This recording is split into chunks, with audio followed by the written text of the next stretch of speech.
Praise the Lord po. Isa pong pinagpalang umaga po sa ating lahat. Higit sa ating Diyos na makapangyarihan. Salamat sa Diyos. At tayo muling nagising sa umagang ito at makapag-aral ng kanyang mga salita. Salamat sa Diyos. At muli, binigyan po tayo ng buhay upang makita muli ang liwanag ng umagang ito. Kaya salamat sa Panginoon. Bago po tayo mag-aral ng salita ng Diyos, tayo po munang umawit sa ating Panginoon. Hallelujah. Sige po, simulan po natin papurihan ng ating Diyos. Hallelujah, Jesus. Hallelujah. We praise you, Jesus, sa iyong papuri, Panginoon. Tunay kang dakila at tapat, Panginoon. Salamat sa umagang ito, Diyos. Na patuloy, Panginoon, na binigyan niyo kami ng kalakasan at buhay, Panginoon. Salamat sa inyo, Panginoon. Hallelujah. Tayo po umawit sa ating Diyos. Hallelujah. Kay buti-buti mo, Panginoon, sa lahat ng oras, sa bawat araw, ika'y laging tapat kung magmahal. Ang iyong kaawaan ay magpawalang hanggan. Kay buti-buti mo, Panginoon, sa lahat ng oras, sa bawat araw, ika'y laging tapat kung magmahal. Ang iyong kaawaan ay magpawalang hanggan. Pinupuri, sinasamba kita, dakilang Diyos at Panginoon.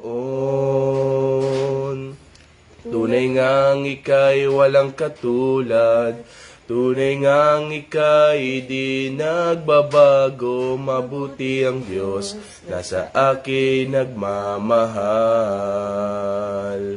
Pinupuri, sinasamba kita, dakilang Diyos at Panginoon. Tunay ngang ika'y walang katulad, tunay ngang ika'y di nagbabago. Mabuting Diyos na sa akin nagmamahal. Pinupuri, sinasamba kita,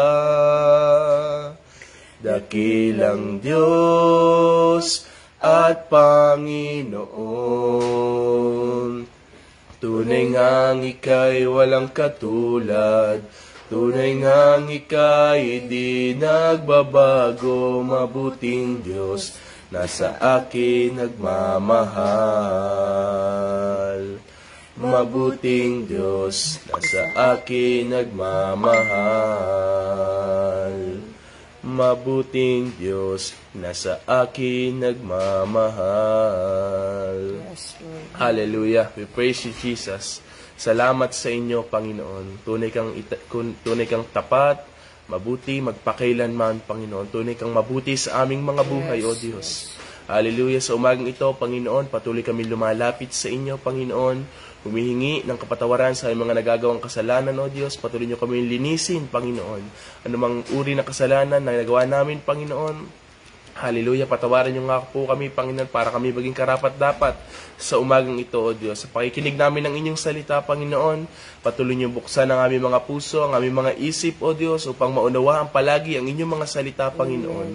Hallelujah. Tumimo, tumatak sa aming mga puso ang inyong mga salita at imais sa pamuhay namin ito, O Diyos. Hallelujah. Sa gagamitin niyong tagapagsalita, hallelujah. Samahan niyo po siya, Panginoon, ng inyong banal na Espiritu upang ang kanyang sasabihin ay magmula lamang sa inyo, Panginoon.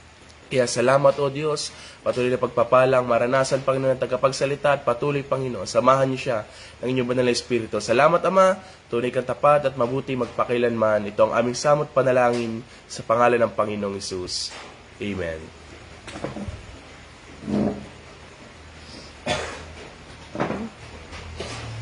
So, isang pinagpalang umaga po sa ating lahat. Hallelujah. Tayo po ay pinagpala na ng Panginoon. Pagmulat pa lang ng ating mga mata, ang biyaya ng Diyos ay pinaranas na po sa atin ng Panginoon. So, sa umagang ito, ay minsan pa mag-aral po tayo ng kanyang mga salita na matatagpuan po natin sa Aklat ng Hebreo, chapter 11, verse 1 and 2 at verse 6. Sa Aklat po ng Hebreo, chapter 11, verse 1, ang devotion po natin sa umagang ito ay nagmula po sa atin pong District 6 sa pangunguna po ni Pastora Cheryl C. Manansala. So, purihin po ang Panginoon at minsan pa sa Aklat ng Hebreo chapter 11, verse 1, ang pananampalataya ay katiyakan na mangyayari ang mga inaasahan at paninindigan tungkol sa mga bagay na hindi nakikita. Kinalugdan ng Diyos sa mga tao noong unang panahon dahil sa kanilang pananampalataya. Verse 6, hindi maaaring kalugdan ng Diyos ang walang pananampalataya sa Kanya, sapagkat ang sino mang lumalapit sa Diyos ay dapat sumampalatayang may Diyos at Siya ang nagbigay ng gantimpala sa mga humahanap sa Kanya. Amen? So, purihin po ang Panginoon sa umagang ito. So, kung mababasa po natin itong sa Aklat ng Hebreo chapter 11, ito ay patungkol lamang po sa pananampalataya sa ating Panginoon. So, since tayo po ay nasa Door of Faith, nasa Door of Faith organization tayo at ang pangalan ng ating church, ng ating pong organisasyon ay Door of Faith. So, sa atin pa lang, ay makita na talaga yung ating pong pananampalataya sa ating Panginoon. Hindi dapat tayo yung kakitaan na ang pananampalataya natin ay para bang nawawala at para bang, alam niyo yun, pagdating kasi sa pananampalataya, talagang marami din pong bumabagsak. Amen? Pero ang pananampalataya ay katiyakan daw po na mangyayari ang ating mga inaasahan. Ito ay paninindigan sa mga bagay na hindi nakikita. Amen? So mga kapatid, madalas na nating marinig ang turo patungkol po sa pananampalataya at sa mga nauna pa sa atin, naririnig na palagi natin yan. Pero marami pa rin yung dumarating sa kawalan ng pag-asa, marami pa rin na parang namamatay yung kanilang pananampalataya sa Panginoon. At sabi dyan, kinalugdan ng Diyos ang mga tao noon. So may mga ilan po ditong bilanggit ang Panginoon sa aklat ng Hebreo chapter 11. Nung panahon na si Abel ay nag-alay ng mabuting handog kaysa kay Cain. So, ibinigay niya yung pinakamabuti niyang handog para sa Panginoon at siya'y nanampalataya, sa kayang gawin ng Panginoon. Pangalawa, si Noe. Ano sabi ng Panginoon sa kanya? Pumunta ka doon sa bundok. Amen? At gumawa ka ng barko. Hallelujah. At kung iisipin natin sa panahon natin ngayon, pagka may nagsabi sa'yo, sinabi sa akin ng Panginoon, pumunta daw ako sa bundok, maggawa daw ako ng barko. Amen? Sinong maniniwala sa atin? Hallelujah. Pero nung panahon ni Noe, humakbang siya nang hindi niya alam kung paano niya sisimulan. Ang ginawa lang niya ay nagtiwala at nanampalataya sa sinabi ng Panginoon. So mga kapatid, maraming pagkakataon, para bang pag hindi natin nakikita yung isang bagay, ang hirap paniwalaan. Talaga ba magtatayo ako ng barko sa ibabaw ng bundok? Tapos wala akong mga dala-dala, wala akong gagamitin, may isang kukuhanin yun. Napakahirap ng sitwasyon ni Noe that time. Amen? So mga kapatid, minsan kasi nangyayari, sa pananampalataya natin, ay tumitingin muna tayo doon sa mga bagay na nakikita natin.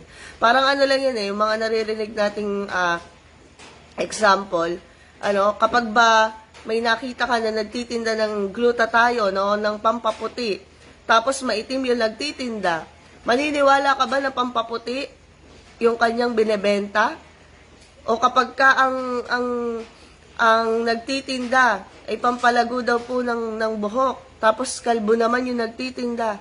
Amen? Maniniwala po ba tayo? Minsan ganun tayo. Nakatingin tayo doon sa nakikita natin at parang hindi tayo maniwala. Pero alam niyo mga kapatid, sa panahon nito ni Noe, sumunod siya sa Panginoon. Kahit parang sa tingin niya, wala siyang nakikitang kahit na ano. Amen?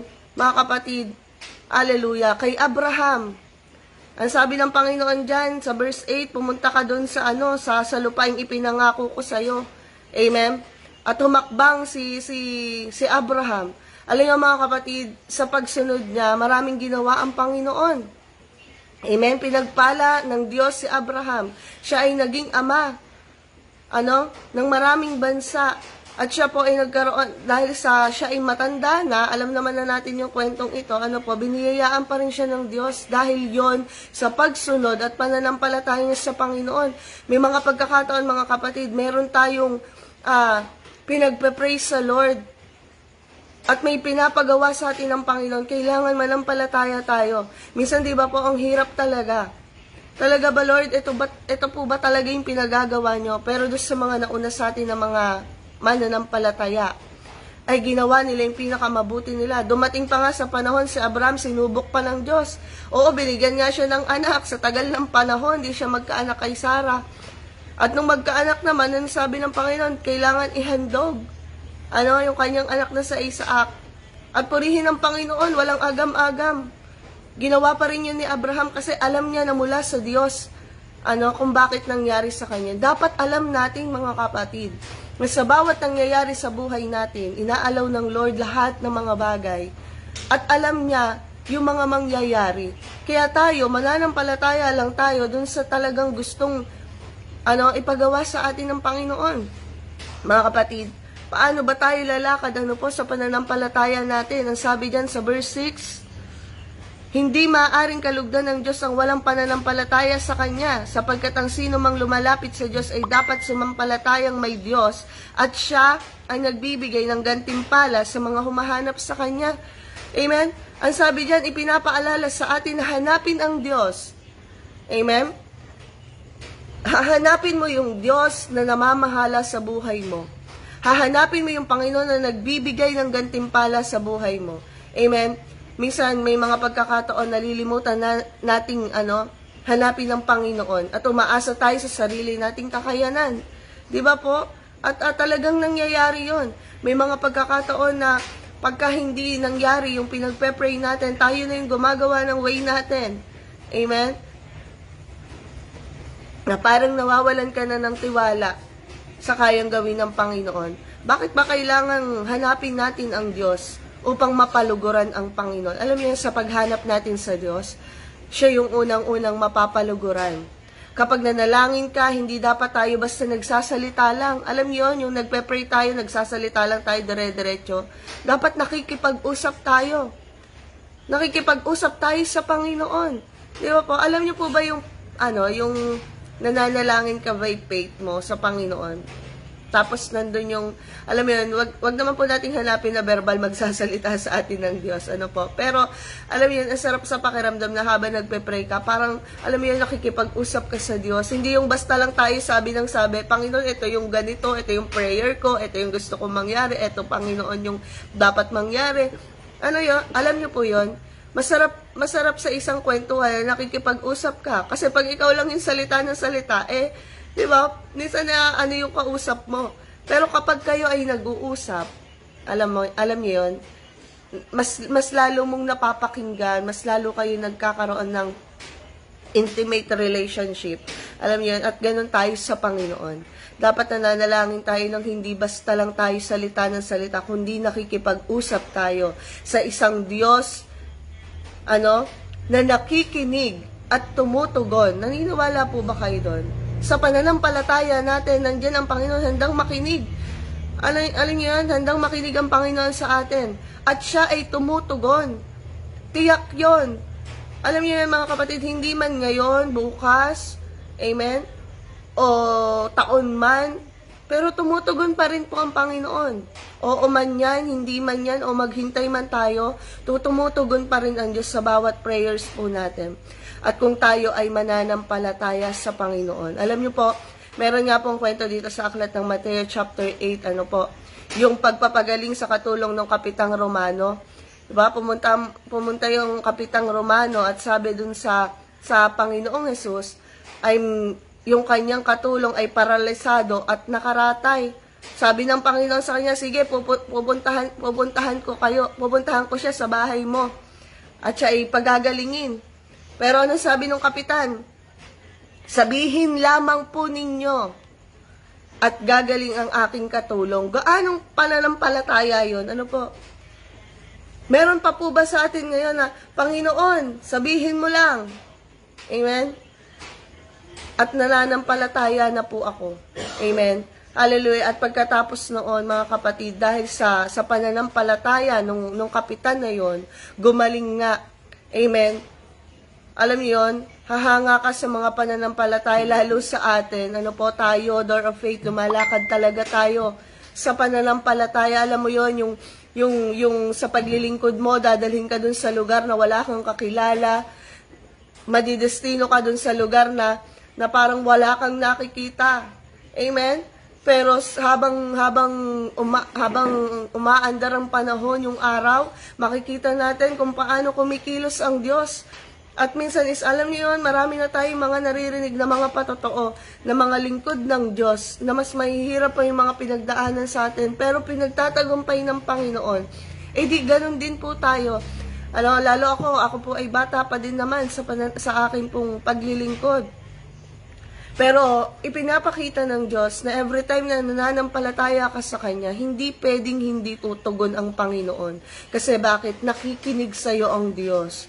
Hallelujah. Mga kapatid, napakabuti ng Diyos natin. Hanapin mo ang Panginoon. Minsan iba-iba yung hinahanap natin. Yung tugon sa panalangin mo, kung saan-saan tayo lumalapit. Amen? Pag may sakit tayo, o pag marami na tayong pagsubok, problema, nalilimutan na natin ang Panginoon. Ipinapaalala sa atin ng salita ng Diyos na hanapin mo ang Panginoon. At ipinapaalala din sa atin ng Panginoon na may gantimpala sa mga humahanap sa Kanya. Amen? Ibig sabihin, mga kapatid, hindi po nasasayang yung ginagawa nating pagpapagal. Hindi po nasasayang yung mga ginagawa nating paglilingkod sa Panginoon. Kasi tayo po ang magbebenepisyo ng mga yan. Amen? Yung gantimpala na gusto mong makamit sa Panginoon ay mararanasan mo dahil nananampalataya tayo sa Panginoon. Isang tao na naghahanap sa Diyos. Alam niyo yun? Yung araw-araw, hindi lang tuwing linggo, hindi lang tuwing may service, saka lang natin nahanapin ng Panginoon. Lagi. Pagmulat pa lang ng mata natin, hanggang sa maghapon, hinahanap na dapat natin ang presensya ng Panginoon. Amen? Alam niyo yun? Sabi nga masarap yung kapag sa pagbungad pa lang ng umaga, ay nakapagpuri ka na sa Panginoon. Amen? At yung presence ng Lord ay damang-dama mo hanggang sa maghapon. Amen? Minsan nga po nagkakabiroan kami. Pagka merong mainit ang ulo, nagkakabiroan, hindi to nakapag-devotion. Amen? So mga kapatid, hallelujah, tayo ay isang taong naghahanap sa Panginoon. Hallelujah. Hinahanap mo yung gantimpala ng Diyos. Minsan lang talaga nakakalimot tayo sa dami ng kaabalahan.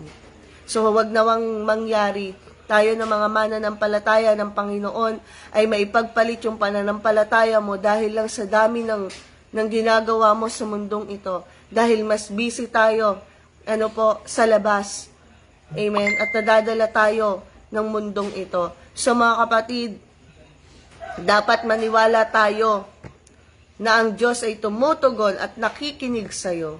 Hallelujah. Kagaya ng mga ilang binanggit natin dito sa Biblia, na mga sinubok ng kanilang pananampalataya, ilan lang po yun. So ikaw ba ay dumating na sa panahon na sinubok ka na rin ng Panginoon sa iyong pananampalataya? Ikaw ba ay dumating na rin sa panahon na parang susuko ka na sa Panginoon? Lagi pong may pag-asa sa ating Panginoon. Lagi pong panghawakan natin yung pananampalataya na ibinigay sa iyo ng Diyos. Kasi kapag yun po ang nawala, pwede po talaga tayong bumagsak at hanapin natin yung kaligayahan at kasiyahan sa mundong ito na hindi naman talaga kalugod-lugod sa Panginoon. Kaya mga kapatid, ang pananampalataya sa Diyos ay hindi lang dun sa mga bagay na nakikita natin. Amen? Hallelujah. Mga kapatid, sa umagang ito, gaano na, alam niya, nasan ba yung pananampalataya natin? Kapag lang ba maraming blessing, mananampalataya tayo sa Diyos? Paano kung parang sa tingin mo ay hindi pa tumutugon ang Panginoon? Kaya mo pa bang panghawakan? Kaya pa ba nating panghawakan yung pangako ng Diyos na ang magtiwala sa Kanya amen, ay hindi bibigo ang Panginoon. Ang nagtitiwala sa Panginoon ay patuloy niya pong tutugunin. Amen. So mga kapatid, hallelujah, ang pagpapala ng Diyos ay sumaating lahat. Hallelujah. Maging kalakasan po sa atin yung mga taong nauna sa atin, kung paano silang pinagtagumpay ng Diyos, kung paano yung pananampalataya nila ay ganun na lang. Amen. So dumating man tayo sa ngayong 2024, marami ulit darating na pagsubok. Pero alam niyo yun, maging aral sa atin na nung taong 2023, pinagtagumpay nga tayo ng Diyos di ba? Ibig sabihin, habang sumusunod tayo ngayon 2024, amen, dalhin pa rin natin yung pananampalatayang ibinigay sa atin ng Panginoon at nakatitiyak tayo na matatapos ulit yung taon na parang, Lord, thank you ulit. Amen. Dahil sa pananampalatayang binigay mo sa amin, nagpapatuloy kami. Amen. So, purihin po ang Panginoon sa umagang ito at salamat sa kanyang mga salita. Hanapin mo ang Panginoon, hanapin mo ang gantimpala mula sa Panginoon. Hallelujah, sa pamamagitan ng iyong pananampalataya at pagtitiwala sa ating Panginoon. Hallelujah. Minsan pa tayo po ay manalangin sa ating Diyos. Hallelujah. Salamat, Panginoon. Alam namin na yung pananampalataya, O Diyos, hallelujah, na ibinibigay niyo sa amin, hallelujah, ang siyang magpapalakas, O Diyos, hallelujah, sa buhay ng bawat isa sa amin habang kami naglilingkod sa inyo. Panginoon, anumang mga balakid, anumang mga pagsubok, problema, Panginoon, ay hindi mahadlangan yung aming pong pananampalataya at pagtitiwala po sa inyo. Panginoon, sa umagang ito, sino man po sa amin, yung parang nawawalan ng pag-asa, nawawalan ng pananampalataya, abutin niyo po ang bawat isa sa amin. Panginoon, ang aming mga puso, ang aming isip, Panginoon. Hallelujah. At sa bawat nakakapakinig ng salitang ito, Lord God, palagi kaming umasa na may magagawa po kayo sa aming mga buhay. Hindi sa mga bagay na nakikita namin, O Diyos. Hallelujah. Kundi doon sa mga bagay na hindi pa namin nakikita, ay gagawa kayo sa amin pong mga buhay. Maraming po salamat, Ama. Tunay kayong tapat, tunay kayong mabuti. Pagpalain niyo po ang bawat isa, ang kabuuan ng Door of Faith Organization, Panginoon. Kayo po ang siyang manguna. At kung meron man pong makarinig ng inyong salita sa umagang ito, hallelujah, na mga bagong nakikinig, Lord, pagpalain niyo kanilang buhay, O Diyos. Hallelujah. Ama, ang maghapong ito ay sa inyo namin muli itinitiwala at umaasa kami sa lahat ng magagawa ninyo at tutugon kayo sa bawat panalangin ng inyong mga anak. Marami pong salamat, Ama. Pinupuri namin kayo, dinadakila sa makapangyarihang pangalan ng aming Panginoong Jesus. Amen. So, purihin po ang Diyos. Minsan pa ay isang pinagpalang umaga po sa ating lahat. Pagpalain po tayo ng ating Panginoon.